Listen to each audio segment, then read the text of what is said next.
జగన్ని నమ్మితే ఎరగనోడు ఎలక్ట్రిక్ స్తంభం ఎక్కినట్టే. షాక్ కొట్టాక గానీ జగన్ని నమ్మడం ఎంత పెద్ద తప్పో తెలుస్తుంది. ఆంధ్రప్రదేశ్ ప్రజలకు కూడా తాము చేసిన తప్పు తెలిసొచ్చింది. అందుకే ఆ తప్పు మరోసారి చేయకుండా తమను తాము రక్షించుకున్నారు. కానీ పాపం ఇంకా కొంతమందికి జగన్ అసలు స్వరూపం అర్థం కాలేదు. అందుకే గొర్రె కసాయివాడిని నమ్మినట్టు జగన్ని నమ్ముతున్నారు. నమ్మడం మీ వంతు, మిమ్మల్ని మోసం చేయడం నా వంతు అన్నట్టుగా జగన్ తన పని తాను చేసుకుంటూ పోతున్నారు.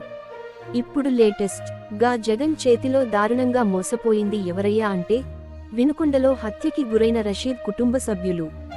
హతుడు రషీద్, హంతకుడు జిలానీ ఇద్దరూ పాత స్నేహితులే. ఇద్దరూ వైసీపీ కార్యకర్తలే. అయితే కారణాలు తెలియవుగాని ఇద్దరి మధ్య శత్రుత్వం పెరిగింది. అది రషీద్ హత్యకి దారి తీసింది.